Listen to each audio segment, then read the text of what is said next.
어버이날 주일을 맞이하면서 또 이렇게 지난주보다 더 많은 성도가 오셔서 또 거리두기 예배를 드리고 함께 인도하시는 받은 저 여러분께 진짜 감사하고 더 좋은 일이 우리 가운데 미래로 보장되어지기를 간절히 바랍니다. 우리가 어버이날 하면 가장 먼저 떠오른 것이 빨간 카네이션을 선물하고 꽂고 다닐 때가 많습니다. 오늘은 이 행사를 안 했지만은 마음으로 여러분 가슴에 빨간 카네이션을 달아드기를 원합니다. 할렐루야. 이 카네이션이 이렇게 생겨지게 원리가 된 것은 1914년에 1907년이죠. 미국의 안나 자비스라는 여성이 평생의 어머니가 참 이 병안으로 돌아가시게 됐는데, 그때 어머니가 가장 좋아하는 꽃이 어떤 꽃이냐, 이 카네이션이라는 꽃을 어머니가 좋아했다고 그래요. 그래서 그 어머니 영전에 이 꽃을 다 봉헌해 드리고 그 남은 꽃을 이웃에게 다 나눠주면서 어머니를 사랑하는 마음, 그 마음을 달래기 위해서 꽃을 꼽아주는 것이 유래가 되었다는 거죠. 그리고 1914년에 미국의 윌슨 대통령이 당선이 됐는데, 그분이 평소에 어린 학창시절에 어머니 사랑을 많이 받은 거예요. 어머니는 삭바지를 하고 아들 하나를 고등학교를 보내기 위해서 엄청난 어려움과 그 힘든 일을 감당하면서 옷 한 벌 제대로 없이 부르스손들 다 어렵게 되는 그런 어려운 모습 때문에 졸업식 날 학교에 갈 수 없는 마음이 생긴 겁니다. 왜 내가 가면 그 어머니가 그였냐고 이렇게 본다면 우리 아들에게 자존심 상할까 봐 차마 학교를 가지 못하고, 그래서 졸업식 날 못 가겠다 그러니까 그 윌슨 대통령이 말하자면 어머니 안 됩니다. 어머니 안 오시면 안 됩니다. 나 졸업 안 할 거예요. 그러면서 막무가내니까 그 어머니가 할 수 없이 가까이 가지 못하고 졸업식장 강당에 저 뒤에서 몰래 졸업식을 구경하고 있는 것입니다. 근데 그때 마침 이 졸업식의 최고의 상을 누가 받냐? 대통령을 받았는데 바로 윌슨이라는 어린 청년이 받게 되는 것입니다. 그러면 당선 소감을 잘 말하고 나서, 그러고 나서 꽃다발을 안겨줬네. 꽃다발을 가지고 어디로 갑니까? 사람들이 전부 다 눈이 쏠려 있는 거예요. 가다 보니까 맨 위에 초라한 총부였던 한 여인에게 꽃다발을 주면서 끌어안고, 어머니, 이 꽃다발은 내가 받을 것이 아니라 어머니가 받을 것입니다. 그래서 온 청중들이 우레같이 박수를 치고 환영하며 아름다운 졸업 예식이 됐다. 그리고 그가 열심히 공부했습니다. 열심히 뛰어났습니다. 그리고 28대 대통령으로 취임할 때가 1914년인데, 그때 비로소 윌슨 대통령은 그 어머니를 생각해서 모든 사람에게 카네이션을 달아줄 수 있도록 그렇게 명명을 해서 여기까지 지켜주게 되고, 그리고 미국에서 월요일 둘째 주일을 바로 윌슨 대통령이 어버이 주일로 만들자, 그래서 어버이 주일로 명명해서 오늘 여기까지 왔던 것입니다. 우리나라도 1956년에 이 둘째 주일 구세군 교회가 처음으로 우리나라에 선포해서 어머니 주일로 만들게 되고, 그리고 계속 어머니 주일을 만들었는데 아버지들이 시험 들기 시작하는 거예요. 나도 부모인데 왜 우리는 어머니만 하냐. 그래서 그걸 받아들여서 1974년부터 이제 어버이 주일로 이렇게 명명해서 오늘 우리가 이렇게 마음의 효도와 또 가족의 사랑을 나누는 그런 아름다운 모습으로 지금 있는 것을 우리가 알게 되는 것입니다. 그래서 이 카네이션은 꽃말이 뭐냐? 색깔이 여러 가지예요. 빨간색은 뭐냐? 어머니의 사랑, 그리고 건강을 의미하고, 그 다음에 분홍색은 뭐냐? 감사와 또 이 아름다움을 표현하고, 주황색은 뭐냐? 바로 순수한 사랑을 바라고, 파란색 카네이션은 뭐냐? 행복하다. 그리고 하얀색 카네이션은 뭔가 그 조화, 죽음을 상징하는 임종을 의미하고, 이렇게 해서 이 카네이션 여러 가지 이름의 명이 있어요. 오늘 저와 여러분은 정말 서로가 마음에, 여러분 빨간색 이 가슴에 달아드리는 그 마음의 영광이 있기를 주의 이름으로 축원합니다. 오늘은 어버이 주일이에요. 누군가 이런 말을 했습니다. 자신의 부모를 섬길 줄 모르는 자는 친구로 삼지 말라. 그런 자는 인간의 첫걸음을 벗어나기 때문이다. 이렇게 말했어요. 어제 맞는 말입니다. 부모란 여러분 인간의 기본에 해당하는 거예요. 가장 기본이 뭐냐? 부모와 자식 간이에요. 그러므로 우리가 오늘 부모를, 나를 낳으시고 나를 기르신 그 부모에게 철저한 효도와 사랑이 없이는 절대로 인간의 기본 질서가 이루어질 수 없다는 겁니다. 그러므로 오늘 우리는 효가 백유선이란 말한 것처럼 오늘 우리는 이 효를 할 수 있는 그런 믿음의 기본을 살려나가는 아름다운 모습이 되기를 간절히 바랍니다. 부모를 모르는 사람은 자신을 모르는 사람이다. 자신을 모르니 아무것도 모르는 사람이다. 아무리 성공해서 세간의 존경을 받는다 해도, 돈이 많고 남 좋은 일을 많이 한다고 해도, 뛰어난 머리를 가지고 학계에 전무후무한 업적을 남긴다 해도 부모를 모른다면 그 존경과 선행은 다 가짜다. 이렇게 글을 제가 읽어봤습니다. 부모는 저와 여러분이 근본이고, 그러므로 살아계신 동안 부모는 내 존재 목적의 하나이라는 것을 확실히 알고 나가는 제가 열리길 간절히 바랍니다. 오늘 영상도 잘 봤죠? 부모의 사랑은 끊임없습니다. 나의 생명보다 주고 싶은 마음이 있어요. 일본에 실제 있었던 일인데, 일본의 집을 보면 내백과 예백에 흙을 바르는데 그 가운데는 뭐냐? 텅 비어나요. 이것을 오가베라고 그러는데, 바로 방음을 하게 되고 방염뿐만 아니라 이 수분, 그러니까 이 수분을 방지하는, 습도를 방지하는 그런 아주 건축적인 효과가 있는 것이 바로 가운데 통을 좀 비워놓는 것입니다. 그리고 어느 날 이 주인이 그 벽을 고치기 위해서 벽을 하나 뜯어보는데, 세상에 이 도마뱀 이 꼬리 윗부분에 못이 하나 찔렸는데 그대로 찔린 자로 그대로 있는 거예요. 그래서 깜짝 놀랐답니다. 이 공간이, 좁은 공간에 도마뱀을 찔렀는데, 내가 10년 전에 이 집을 지었는데 세상에 10년 동안 이 꼬리에 못이 찔려가지고 생명을 유지하고 있는 걸 보였어요. 이상하다 이렇게 생각하는데, 조금 있다 보니까 또 다른 도마뱀이 와서 그 못에 찔려 박혀있는 움직이지 못하는 도마뱀에게 먹이를 먹여주는 거예요. 이 사실 보는 거예요. 여러분, 도마뱀은 냉혈 동물인데 세상에는 불가사의한 일이 많지만 이런 냉혈 동물이 그 다른 동물을 위해서 먹이고 그 생명을 유지해주는 일을 생각할 때 참 기가 막힌 거예요. 저는 너무나 깜짝 놀랐어요.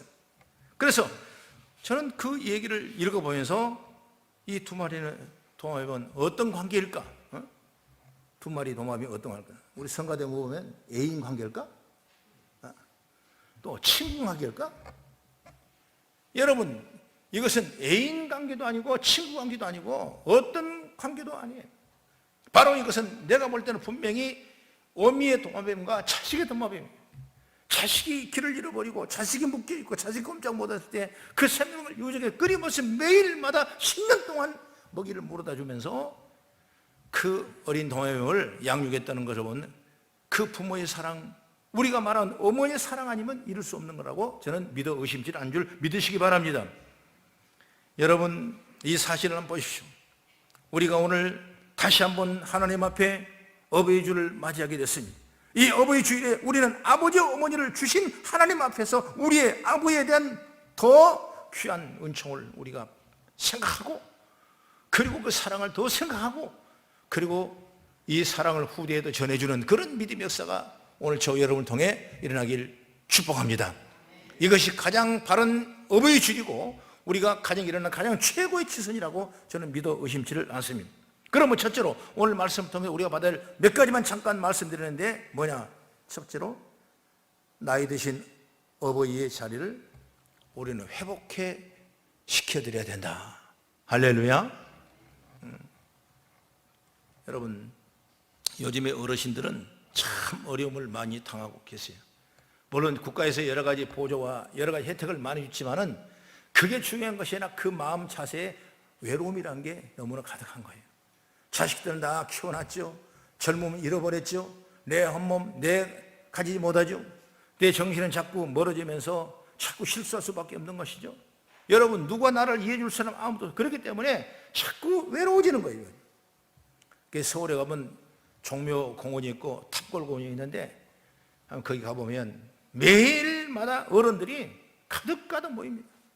예. 그러면서 어느 선교단체에서 식사를 제공하면 그거 식사 제공받고 있으면서 어쨌든 간 나오신 어른들은 다 외로움이에요. 집에 있기가 뭐하니까 어디 그냥 쉬고 할 수 없는 것이고, 그래서 나와서 여기 와서 어른들과 같이 노시면서 외로움을 달래고 사람 구경하며 있는 그분들의 외로움이 얼마나 큰지 몰라요.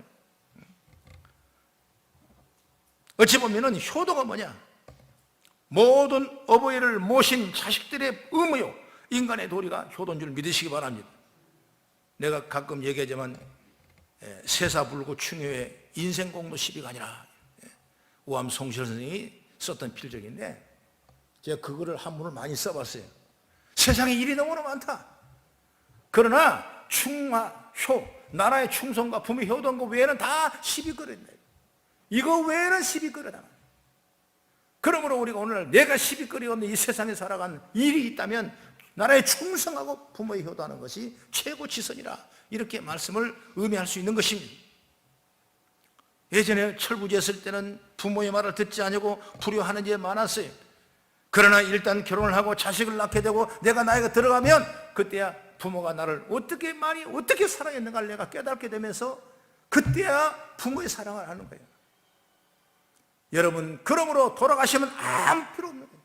살아 계실 때, 그 부모 계실 때 우리가 마음을 다하고 뜻을 다하고 잘 섬기고 외로우지 않도록 해드리는 것이 최고의 축복이고 우리 해야 될 효성인 줄 믿으시기 바랍니다. 내가 사회복지학 공부를 해보니까 65세가 되면 노인으로 이렇게 얘기하더라고요. 노인, 65세면 노인으로 일단 단어적으로 의미를 딱 부여합니다. 그래서 만약 내가 65세가 넘었는데 어디 사회 나가서 약국에서 노인 양반 그러면 성질 엄청 날 거예요 아마. 할아버지 그래도 좀 기분 나쁜데 참 차라리 누가 삼촌 그러든지 그러면 괜찮은데 기분 나쁜 거예요. 근데 한번 보십시오. 제가 통계를 찾아보니까 1919년 작년이죠. 65세 노인의 비율이, 우리나라 인구 비율이 중에서 15.48%가 65세 노인이에요. 노인. 어쩔 수 없는 노인이에요. 우리는 65세가 돼도 여러분 우리는 젊어도 노인이에요. 머리가 까매도 여러분 65세면 노인으로 칭할 수 있습니다. 남성이 몇 명이냐?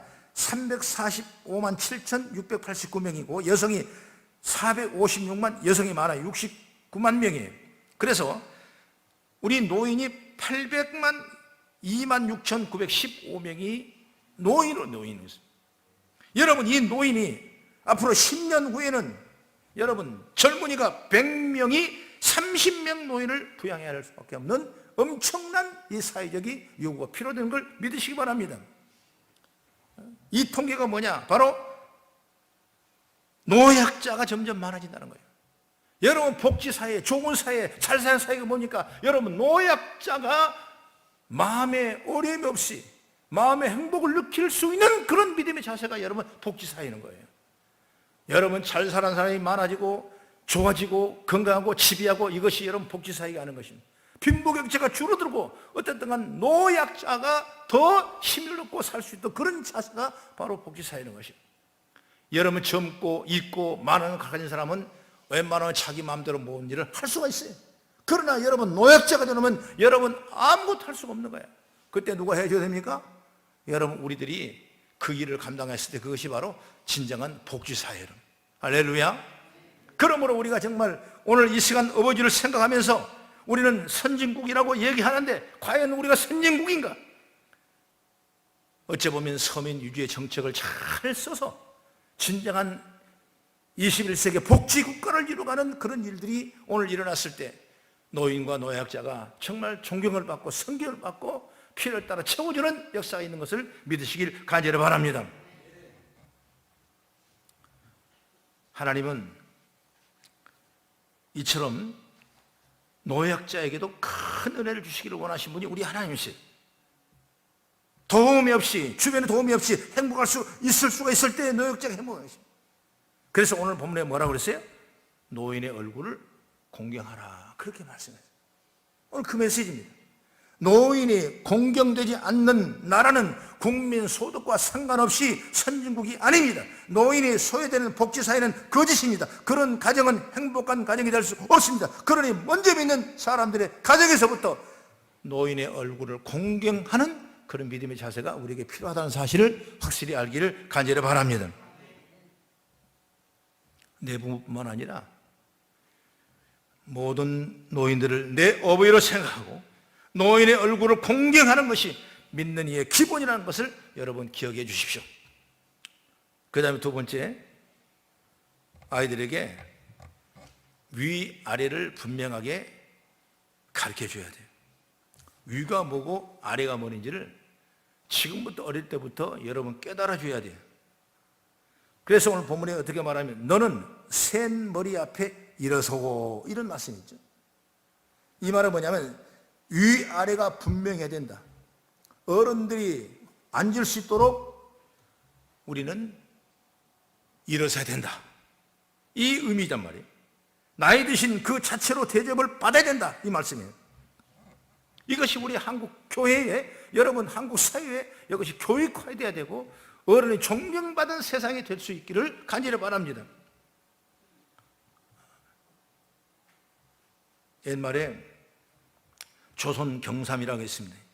뭐냐면 경로이덕을 밥상머리에서 가르쳤다. 그래서 조선 겸상이라. 할아버지 밑에 어떻게 우리가 밥을 먹느냐, 그 말이에요. 그게 조선 경삼이라. 할아버지가 숟가락 들기 전에 들어서는 안 된다.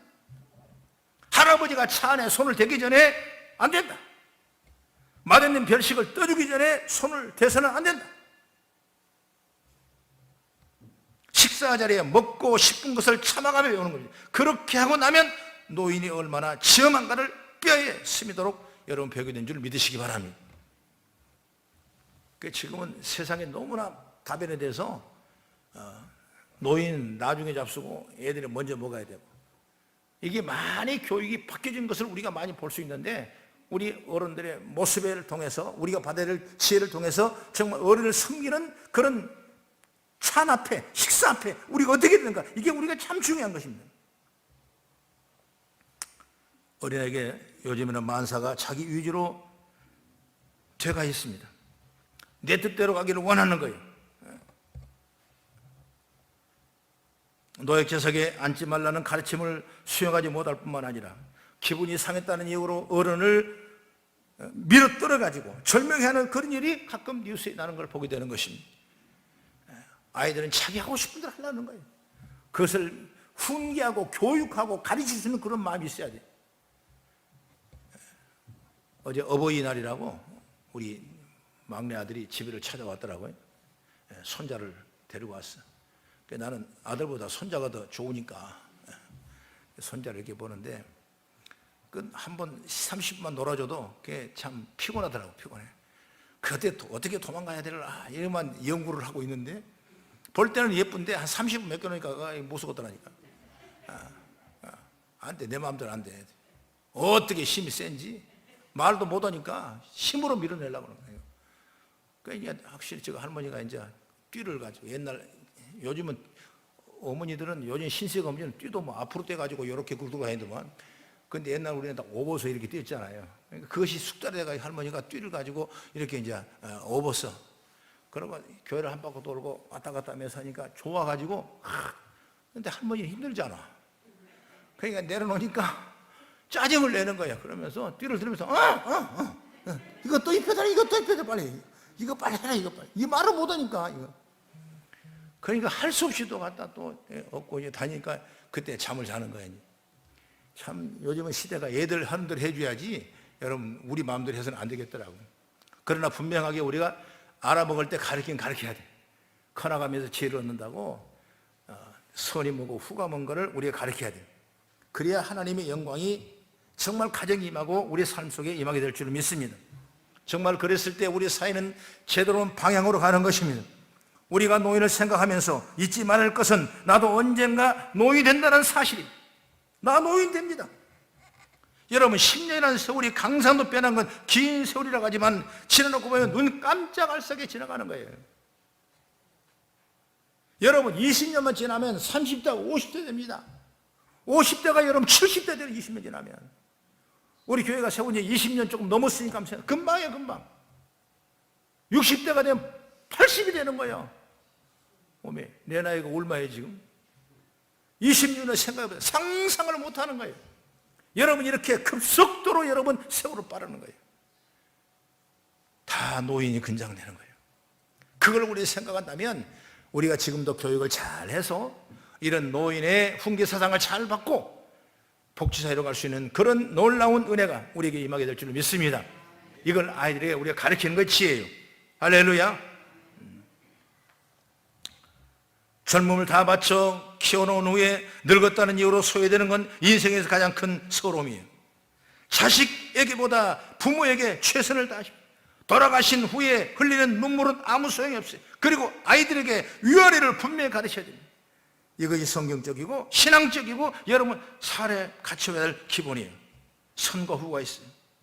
옛날에 장유유서란 그런 말이 있잖아요. 삼강오륜의 장유유서. 어른들에게 물도 먼저가 있다.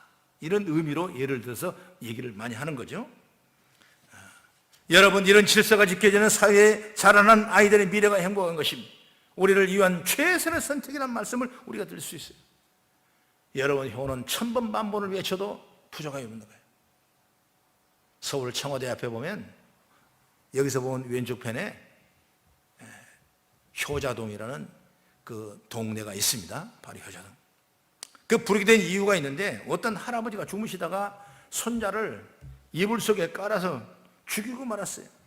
근데 할아버지는 내가 손자를 죽인지를 모르고 있습니다. 그 어머니는 그걸 아는 거예요. 그래서 얼마나 힘들겠습니까? 그래서 그 아이를 데리고 이제 죽은 아이를 데리고 누구한테 오냐? 아빠한테 온 거예요. 여보 아이가 이렇게 죽었다고. 누가 죽였냐고 모르겠다고. 그러면서 근심 걱정을 하고 이제 그 죽은 사실을 아버지한테 남편한테 얘기를 하니까 그 남편이 그 아이를 죽은 아이를 보고 싸대기를 하면 탁 치더니 이놈 자식 죽기는 왜 죽냐 이러면 이렇게 불효를 하고 할아버지의 마음을 힘들게 하면 어떡하냐 이런 마음을 딱 쳤단 말이에요. 그럴 때 그 뺨 한 대 맞고 깨난 거예요. 기절했다가 깨난 거예요. 그래가지고 그것이 와앞에 알려지게 되고 조사를 해보자 그런 사실이었어요. 그래 정말 이 집이 효자다. 그래서 그 동네를 효자동이라 이렇게 일을 했다는 거예요. 여러분 여러분 효는 백선효 유선입니다. 100가지 선은 중에 최고가 바로 효예요. 부모님을 오늘도 공경하고 부모님 마음 속썩이지 아니하고 부모님 그 마음을 우리가 감당해주고 나도 곧 부모가 되고 나도 곧 할아버지가 되고 나도 곧 할머니 된다는 사실을 우리가 깨달으면서 최선의 존경과 믿음으로 나가는 그런 죄가 있기를 주의 이름으로 축원합니다. 하나님은 십계명을 통해 출애굽기 20장 10절에 말씀합니다. 내 부모를 공경하라. 그리하면 너의 하나님 여호와가 내게 준 땅에서 내 생명이 길리라. 하나님 나 여호와가 내게 준 땅에서 내 생명이 길리라. 부모 공경하는 분명한 축복이 있다는 거예요. 하나님의 첫 번째 약속이 바로 뭐냐? 부모를 공경하면 내가 땅에서 잘되고 장수하리라고 분명히 말씀했다. 이것이 바로 우리의 복이에요. 그래서 저는 아버님이 일찍 돌아가셨지만은 아버님이 나에 대한 사랑을 나는 알고 있어요. 마치 그 도마뱀이 그 자기 새끼 도마뱀에게 그 10년 동안 끊임없이 생명을 위해서 벌레를 잡아주고 먹였던 그 아버지 마음을 나는 기억하고 있어요. 부모란 거 바로 그런 거예요. 이걸 잊어버리면 배움 망덕한 거라고 나는 생각합니다. 오늘 우리가 받은 은혜를 잘 이기며 믿음으로 승리해나가는 은혜가 있기를 간절히 바랍니다. 인간의 본능보다도 사람을 견디기 힘들게 하는 것이 뭐냐? 바로 외로움이에요. 외로움. 나를 위해 늙으신 부모님을 외롭게 하지 맙시다. 이것이 가장 큰 불의는 아이들에게만 너희를 사랑한다는 사랑의 고백이 필요한 것이 아니라 부모님에게도 내가 사랑합니다 이런 고백이 필요한 거예요. 그리고 대화와 모든 활동과 삶 속에 그 중심에 부모님이 계시게 해야 하는 줄 믿으시기 바랍니다. 부모에게는 자식과 나누는 대화보다 더 큰 선물이 더 큰 힘이 될 줄로 저는 믿습니다. 외로워하신 부모님에게 더 적극적으로 어버이날을 맞이하며 또 한번 생각해보고 우리의 교훈을 주신 은혜가 있기를 간절히 바랍니다. 사랑하는 성도 여러분, 오늘은 어버이 주일입니다. 부모를 모르는 사람은 하나님은 알 수 없다고 했어요. 하나님 앞에 어버이를 생각할 수 있는 하루가 되시기 바랍니다. 효를 통해서 우리 가정의 대대로 축복을 이뤄가는 아름다운 모습이 되기를 주의 이름으로 축원합니다. 오늘 이게 칼럼을 제가 잠깐 써봤어요. 하루는 하나님께서 천사에게 세상에서 가장 아름다운 것을 가져오라고 했다며, 이에 천사가 땅에 내려와 찾기를 시작했는데 세 가지를 찾았어요. 첫째는 아름다운 꽃을 찾았고, 둘째는 예쁜 아기 옷을 찾았고, 셋째는 어머니의 사랑을 찾았어요.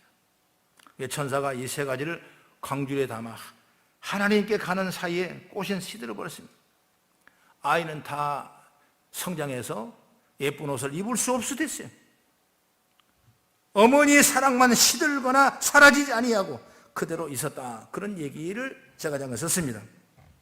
그렇습니다. 오늘은 세상 말로 할 수 없어 급변하는 시대입니다. 세계 제일이 갑부라는 빌 게이츠는 말대로 생각의 속도만큼 빠르게 변하고 있는 것이 세상에 우리는 살고 있다, 이렇게 말씀합니다. 그러나 이런 변화 속에 불변하는 것이 있다면 그 바로 부모와 자식과의 관계고, 이 관계는 사랑이라는 것을 우리가 믿기를 간절히 바랍니다. 부모는 주어도 더 주고 싶은 것이 부모 마음이에요. 그 부모 마음을 우리가 헤아릴 수 없어서는 안 돼요. 그래서 그 믿음을 가지고 우리가 나간다면 우리의 새로운 아름다운 효라는 에너지를 얻게 되고, 믿음을 살아 하나님의 영광이 드러나는 아름다운 모습이 되길 주의 이름으로 축원합니다. 기도하겠습니다.